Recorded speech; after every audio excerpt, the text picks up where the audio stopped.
Good morning.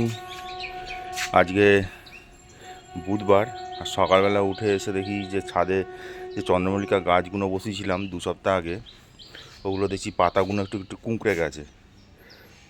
তো এবার কী করা যাবে?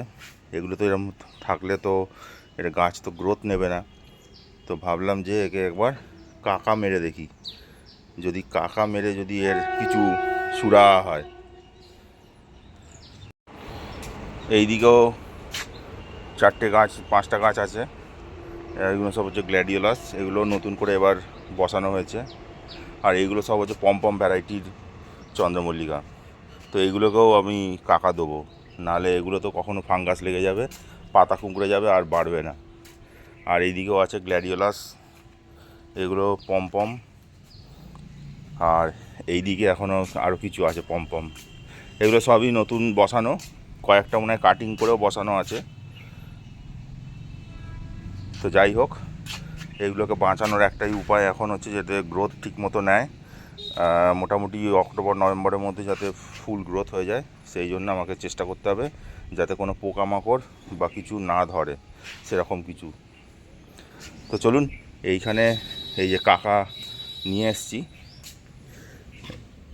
আপনার এই 250 গ্রাম মতো জলে 2-3 ফোঁটা কাকা আর ভেস্টিজ এগুলি একটু দিয়ে এবার এটাকে স্প্রে করে দেবো।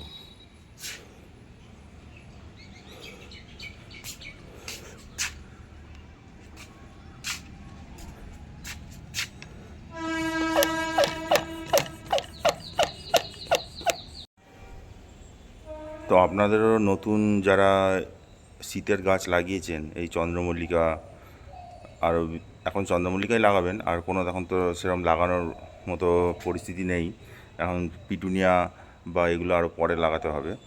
তো যাই হোক, চন্দ্রমল্লিকা গাছ যারা লাগিয়েছেন তারা যদি এরকম সমস্যার সম্মুখীন হন, তাহলে কিন্তু অবশ্যই এই আমার মতো কাকা কিন্তু দেবেন, তাহলে কিন্তু আপনার গাছ বেঁচে যাবে এবং ভালো গ্রোথ নেবে পোকামাকড়ের হাত থেকে এবং ফাঙ্গাসের হাত থেকে।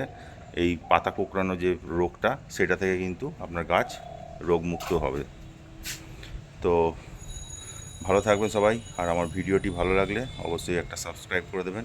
আর হচ্ছে সবাই ভালো থাকবেন, পরের ভিডিওতে আবার দেখা হবে নতুন কিছু টপিক নিয়ে।